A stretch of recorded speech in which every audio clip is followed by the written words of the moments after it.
need to go deep into the Onyama mines. It is the biggest coal mine in the whole of South. Well, the coronation of the new Oni is a watershed in the history of the Yoruba land generally, and Ife in particular. Now, because they have a leader now, that will... Simply put, Gura is a beautiful countryside with awesome landscapes. If something differently would be done to the Nigerian textile industries, that our youth will be employed.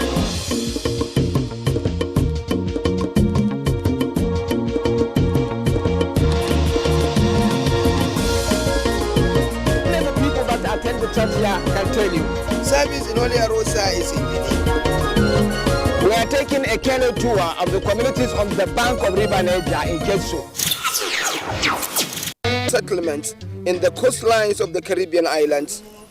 My image of the Caribbean islands springs out of the several pictures I came into contact with reading history books. So when we arrived at Badagry this time, the contrast was striking.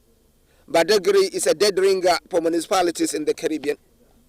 The images of lush, tall and elegant trees close to the sea are some of the points of contrast for me. Images apart, Badagry and the Caribbean were witnesses and active participants to some of the development that shaped crucial periods in world history. On this tour, this is as much as I shall tarry with the Caribbean. My main area of interest is Badagry. Badagry is in Lagos State. It instantly comes forward as an ancient township. Ancient indeed it is, and historical too. Modern Badagry is a local government headquarters. It has perspectives that richly define modern urban centers, road networks, organized systems such as banks, markets, and global connectivity. It thrives as linkway to some border towns en route to Cotonou in Benin Republic. My interest with the Badagry emanates from the story that it was a hopeful slave trade during that dark period in world history, when some countries of the world delved into trade of slaves.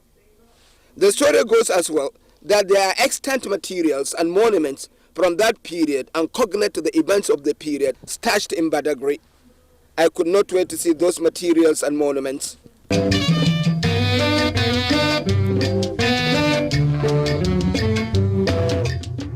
My guide in Badagry is Ezekiel.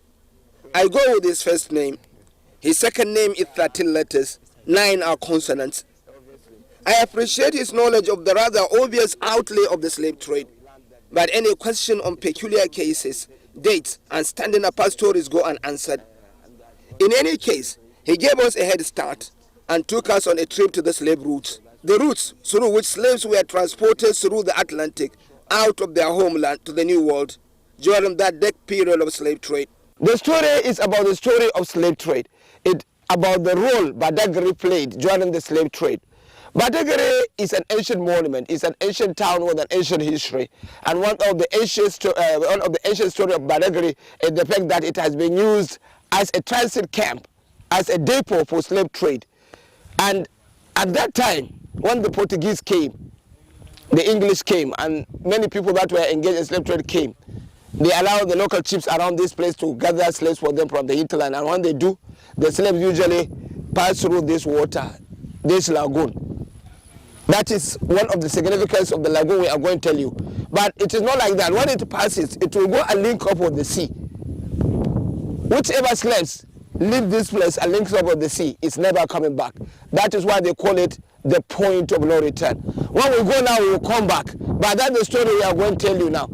Just trying to recreate that part of our story, that part of our history. We were kitted for the boat crossing of the lagoon. Obviously, the lagoon was there for as long as the ocean was. It was one of the inevitable crossings the slaves had to take for their transports, waiting to cross for Badagry market. Those days are market days in Badagry. For us, it is transit to retrieve those routes through which slaves were transported to the sea for the New World. Our progress, an iconic route in Badagry. It is the route that used to transport slaves to the Atlantic Ocean. It is the route to the gate of no return. This is it. It is extensive and almost 20-25 kilometers long. Obviously, there is a memorandum, something that will remind people that this is the route here. It must have been constructed by some monumental organizations or other things like that. But it is here, and it's a reminder of the route. But obviously, the route is just right on. You can move on. The slaves used to move on to the Atlantic. But see this signboard.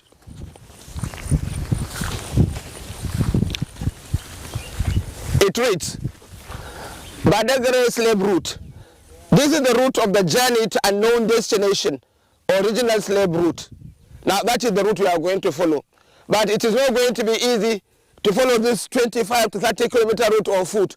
So we are going to hire an Achapaman or Okada people to take us there. And that's what we do.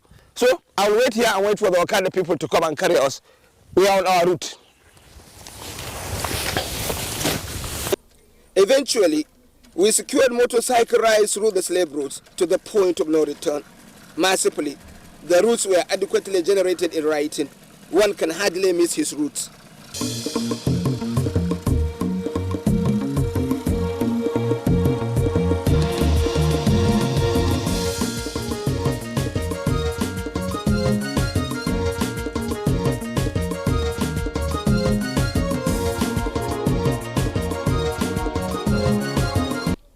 Moving on, we arrived at a well, where Ezekiel told us is a well where slaves on transit were allowed to drink, which means this well may be over 400 years old. Ezekiel has no data of the active period of slave trade in Badagry anyway. It is sad we missed the audio of our interview with Ezekiel here, but he told us that taking water here by the slave was not as straightforward as it seemed then. Chieftains of various sections of Badagry who profit from the trade in slaves conspired to charm the water. It was such that whichever slave takes from the water, he immediately loses memory and becomes disoriented. His fate is ultimately sealed. Not far from the well is a point of no return.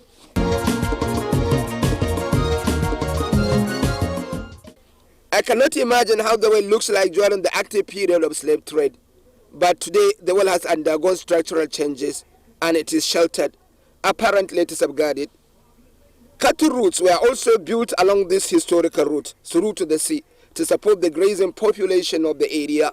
I looked deep through the well water and I just wondered to myself whether the water is still charmed.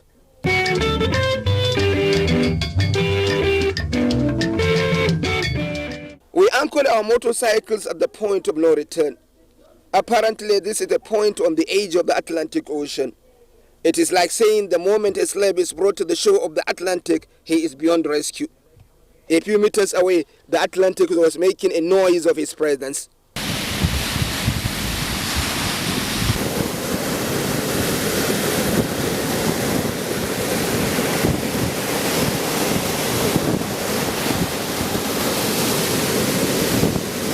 Except for the unending flow of waves, this side of the Atlantic by the Badagry side is expressionless. The mere looking at it, you cannot fathom that from this side, thousands of slaves were transported from Badagry to the New World. If only this side of the Atlantic could share its experience with us. While we are enjoying the view of the Atlantic, Ezekiel told us that the slave ships do not anchor at the shore. No, they do not, he said. They anchor farther into the sea. Rather, small boats evacuate the slaves from the Atlantic shore and transport them to the slave ships in the high sea. Slave routes in Badagry are fixed landmarks. There exist in the city archival materials kept by individuals from those periods of slavery. We visited one of them where a brilliant young girl is in charge. They have several relics preserved from the periods of active slavery. Well, in Badagry, there are so many organizations that keep slave relics. This is a mobile slave relic museum in Badagry. And the curator or the person who is in charge is my sister here, Bilki. Bilki has taken pain to explain various works of the chains here because they are slave chains that dated back to that dark period of slavery over 500 years ago. Bilki is making this explanation. Obviously, Bilki says there are more than one kind of there is more than one kind of chain and they serve different purposes. Bilki, sorry, I don't have to take you back. But you said there is a chain by which you are tied on your neck. Yes, sir. Okay, which you show me just briefly. Okay. And this is it. Okay, this is the chain for your neck. It's a slave's neck. It goes on like this, right? Yes. Yes, sir. And it is very heavy, I must tell you. Those slaves did not enjoy this thing one bit. And then obviously there is the one for the leg, which is tied together with the leg. Like this. Like this. So they are merged on two slaves. So they cannot escape for whatever purpose, they cannot escape for whatever reason. And then there is what they call branding and bone breaker.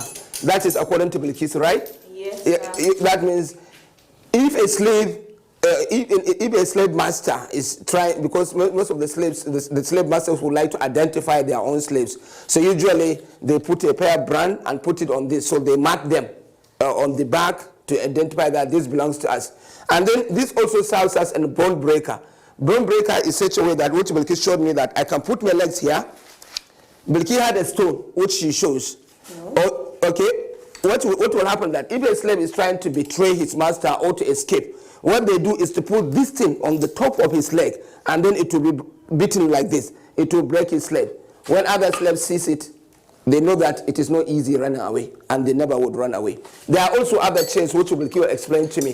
The one that is being tied to the mouth, right, Bilkis? Yes, sir. Okay, this one is tied to the slave mouth, so that he doesn't talk, he doesn't eat, and he doesn't have things like that. And then the one they call baby link. Baby link. Bilkis said it is small but mighty. That is how she described it. So that, because if a woman is pregnant, when a baby is born, Bilkis said that is bonus for the slave master, and the child will have to be brought along with these things. So these are as much as we know about chains. As far as Bilkis' explanation is concerned, Bilkis was making an explanation of one last bit. And what is one last bit, Bilkis? One last? You said there is one last chain, right? Yes, which is a raised class. Yeah. That the hand of a stubborn slave will be forced through this hole to the wrist. And you know my own can go easily. Yes. You know some of the slaves have big hands. They don't mind breaking the bones of the slaves. They'll still force it to the wrist. Then the pin pad is screwed up to a very high tree. The leg of slave suspended from the ground. The slave remained hung on the wrist from morning to night, pending the time the master released him from her. Okay, but I think this much about chains. You showed me a cannon as well. This is a very mini cannon, obviously. Like, this is a very small cannon gun, and it was exchanged for 40 strong men. Exchange? For 40 strong men. So you give it a local chief? Yes, and the chief will give them, the white men, 40 strong men in exchange of this small cannon gun. Does it work?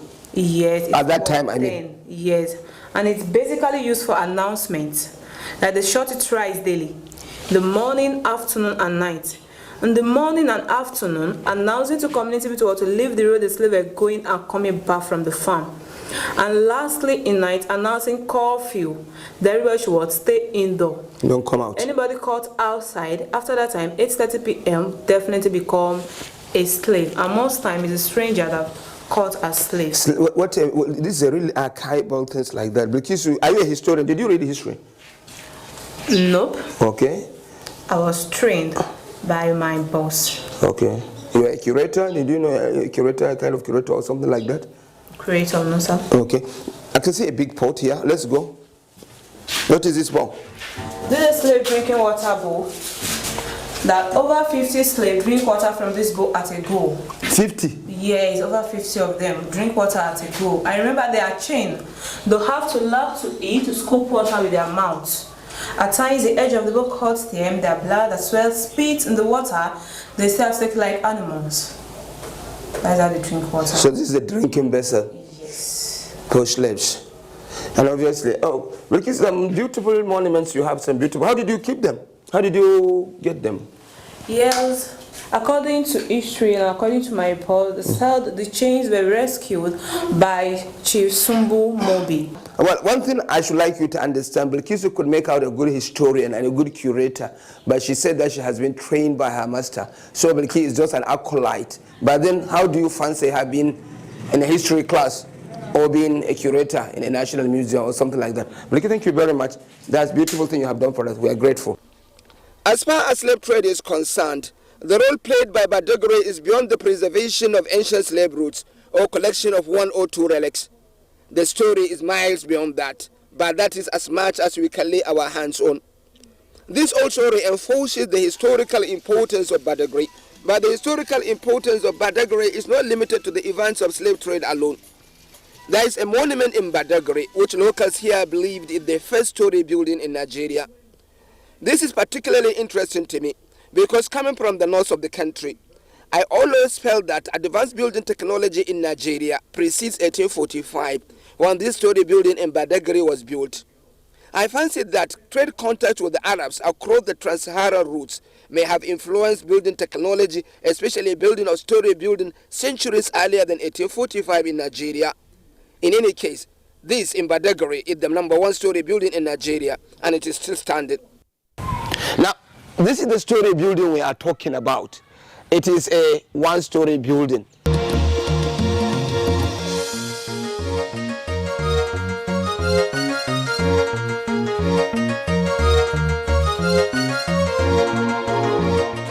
Oh, this is the missionary house called the first story building in the whole of Nigeria, but built by the missionary in 1845. Okay. The name of the Reverend missionary building this house called Reverend C.A. Goldman. Reverend C.A. Goldman building the house in 1845. The building is over 170 years and still standing. Does it stand with the integrity of the materials of its foundation? Anything that we change about the building, we'd always normally put a date on it, because the different people that come from different countries to also see our Haitians and the monument that we have in Badagry. So now we like to show you the materials used for the construction of the building. Okay. And according to the history of those missionaries, we have been told that all materials was imported from England. All the materials used for the building were imported from England. Okay. Now, the first materials called the burnt brick since 1842. This one? These burnt brick? Yes, since 1842. Imported from England. And it looks very strong. Very, very, very strong, sir. And this one you can even build a very strong house with this one, even as it is. Sir. So if you want to look at it look at the floor. Okay. The floors that you're going to see in the red block used to load some of the foundations. So it's like a decking? Yes, to the up side, you can see it, sir. Ezekiel told us the building is one-story building with 6 bedrooms, 2 parlors, and 4 stores. There were some necessities that were missing from it though. What we discovered that there is no toilet inside of the building. Yes. No kitchen inside of the building. No bathroom inside of the story building. How did they do that? Tell me. So we found the structures. Yeah? We found the structures outside. Okay. The structure of the bedroom, the structure of the kitchen, and the structure of the toilet. Okay. The building house. They have collapsed before when you came. Yes, it was collapsed. But they are all outside the building themselves. Outside of the building. What of the church? I've not seen a church. There is no church. It was built in this compound, but it also collapsed. Okay. But we have something to. What makes this place to survive for that period? Let's go. You are showing us the upstairs, right? Then we still have some of the missionaries are also living inside of this building. Okay. But the missionary that we're talking about, we are talking about some of the African or chiefs. Okay. I mean, the African, they are reverend. African reverend. We're not white men now. Not white men. Black men. So the black men also living inside of this building. Okay. So it was around 1970 something. These are really converted to a monument. That's so people. So this is a monument now for visitation. Although this building was built by missionaries, it did not house missionaries alone. The first teacher in Badagry had his room in this house. It is a moving story of he who was and who his students were. Claudius Phillips established the first primary school in Badagry. So you can see what they wrote about the man. The first Western teacher. The first Western teacher, because it was one that introduced Western education to us. He established the school in 1845. The first primary school was established in 1845. Why is that? The school is still standing. The school established with 40 men. 40 men, not children, not even women, only men. Adult education. So the men that started the primary school, this man giving all the age of the 40 men that started the primary school. Each of the men started the primary school, they start primary school at the age of 45 years. And each of those 40 men spending 12 years in primary school. Although that is around 57. Around 57. One of the bedrooms in this house is keeping in custody the first Yoruba translation of the Bible. It was translated in 1847. It is kept side by side with a copy of King James version of the Bible. This copy of the Bible was there a little earlier than the Yoruba version. It was there since 1845.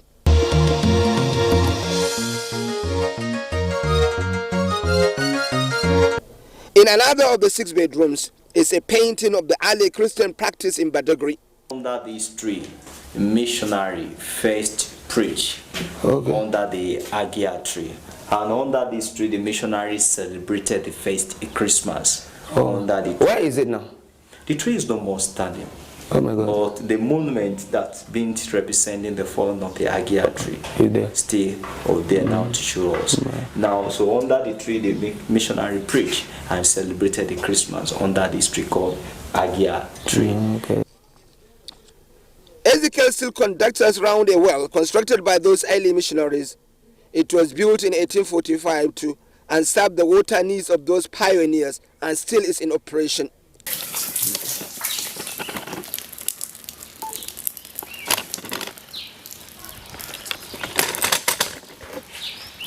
Believe me, the water is clean, tasteless and odorless. And the well has been there from 1842. You talk of history, and you talk of a monument, and you talk of water for the people to drink.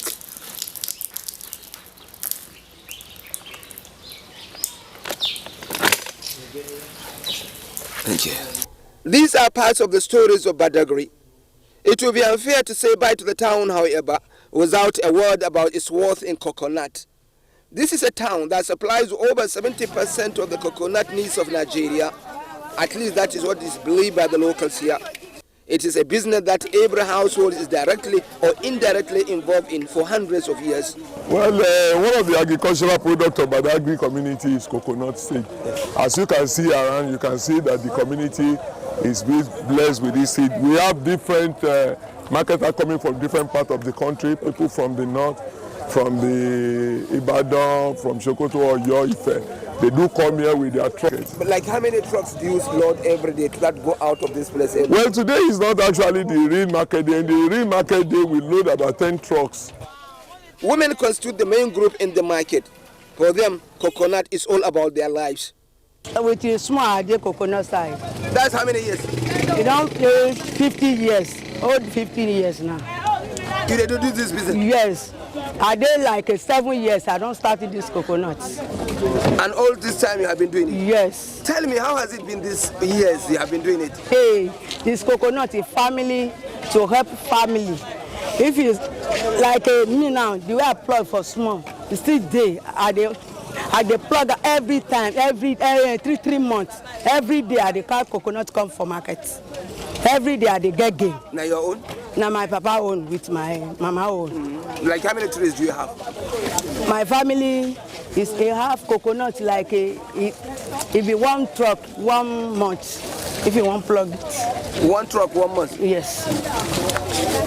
And you get the market, people come and buy? But people, this market, people will come, they will come buy. I was told today no be market day. Today be market. I carry coconut come, I see, don't say.